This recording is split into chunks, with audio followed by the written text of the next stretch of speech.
நாகதோஷம் இருக்கான்றதை தெரிஞ்சுக்க ஜாதகத்தில் 1ஆம் இடத்துல ராகுவோ கேதுவோ இருந்தாங்கன்னா வாழ்க்கையே பிரச்சனையா இருக்கும். இரண்டாவதாக, ஜாதகத்தில் 5ஆம் இடத்துல இருந்தால் குழந்தைகள் அவங்க வீட்டுல சரியா படிக்க மாட்டாங்க, இல்ல குழந்தை பிறக்கிறதுலயே தாமதங்கள், தடைகள், பிரச்சனைகள் இருக்கணும். இதுக்கு அடுத்தது 7ஆம் இடத்துல ராகு கேது இருந்தால் மனைவி கணவனுக்குள்ள நிறைய மிஸ் அண்டர்ஸ்டாண்டிங்கும், பிரிவுகளும், வாக்குவாதங்களும் வருவதற்கு சான்சஸ் இருக்கு. அதையும் சரி பண்ணலாம். அதுக்கு அடுத்தது 9ஆம் இடத்தில் இருக்கும்போது குலதெய்வம் கோயிலுக்கு உங்களால கரெக்டா போயிட்டு வர முடியாது. பாகியஸ்தானத்துல இருக்கிறதால லைஃப்ல எல்லா விஷயங்களுமே லேட்டா நடக்கும். தாமதங்களுக்கு பிறகுதான் வெற்றி கிடைக்கும். 10ஆம் இடத்துல ராகுவோ கேதுவோ இருந்தா நீங்க செய்யும் தொழில்களில் நிறைய சிக்கல்கள் வரும். இது எல்லாமே முன் ஜென்மத்தில் தெரிஞ்சோ தெரியாமலையோ உங்க மூலியமா பாம்புகளுக்கு ஏதாவது ஆபத்துகள் செய்திருந்தால் மட்டும்தான் இந்த மாதிரி பிரச்சனைகள் எல்லாமே வரும். இந்த நாக தோஷத்தை நிவர்த்தி பண்றதுக்கு ரொம்ப ரொம்ப ஆச்சாரமா இருக்கணும். அசைவ உணவுகளை முதல்ல தவிர்த்திடணும். இந்த பரிகாரத்தை செய்வதற்கு உகந்த நாட்கள் வெள்ளிக்கிழமை, சனிக்கிழமை அல்லது திங்கக்கிழமை. இந்த 3 கிழமைகளிலுமே ராகு காலம் தான் சிறந்த நேரம். வெள்ளிக்கிழமை 10:12, சனிக்கிழமை 9:10 காலையில், திங்கக்கிழமை காலையில 7:00 to 9. இந்த டைம்ல தான் நீங்க இந்த பரிகாரத்தை செய்யணும்.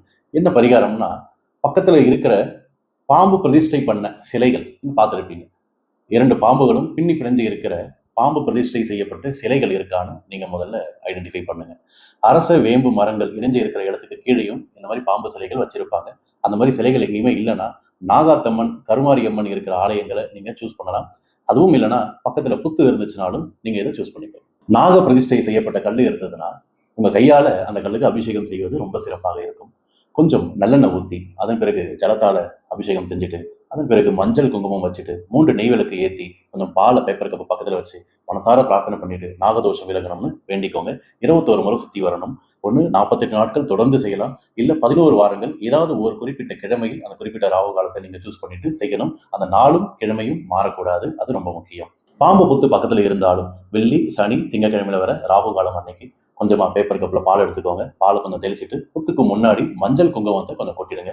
3 நெய் விளக்கு அகலில் ஏற்றிட்டு 21 முறை சுற்றி வந்து புத்து மண்ணை எடுத்து நெத்தியில வச்சுட்டு இந்த தோஷங்கள் நீங்கணும்னு வேண்டிக்கலாம். இதையும் 11 வாரங்கள் செய்யலாம் அல்லது தொடர்ந்து 48 நாட்கள் செய்து முடிக்கலாம். 11 வாரங்கள் பரிகாரம் செய்ய முடியாதவங்களுக்கும் 48 நாட்கள் தொடர்ந்து இந்த பரிகாரத்தை செய்ய முடியலன்னு நினைக்கிறவங்களுக்கும் ஒரு பரிகாரம் சொல்றேன். ராமேஸ்வரத்தில் போயிட்டு 3 நாட்கள் தங்கியிருந்து அங்க இருக்கிற புனித தீர்த்த குளங்களில் நீராடிட்டு ராமநாத சுவாமியை மனதார பிரார்த்தனை பண்ணி இந்த நாகதோஷத்திலிருந்து விடுதலை வேணும், விமோசனம் வேணும்னு பிரார்த்தனை பண்ணீங்கனாலும் நிச்சயமா உங்களுக்கு பலன் கிடைக்கும். இந்த நாகதோஷ விமோசன பரிகாரம், காலசர்ப்ப தோஷ விமோசன பரிகாரம் ரொம்ப ரொம்ப பவர்ஃபுல்லானது. எந்த தடைகளும் வராம நல்லபடியா இது முடியணும்னு முதலில் விநாயகர் பெருமான் கிட்ட ஆசீர்வாதம் வாங்கிட்டு தான் இந்த பரிகாரத்தை ஸ்டார்ட் பண்ணணும். அதன் பிறகு குலதெய்வம் கிட்டையும் இஷ்ட தெய்வத்துக்கிட்டையும் வேண்டிக்கோங்க. எப்பவுமே இந்த பரிகாரத்தை ஆரம்பிக்கும் போது 48 நாட்களாக இருந்தாலும் 11 வாரங்களாக இருந்தாலும் ராமேஸ்வரம் போகிறதாக இருந்தாலும் நீங்க வளர்ப்பிறையில் தான் இந்த பரிகாரத்தை ஆரம்பிக்கணும். நன்றி.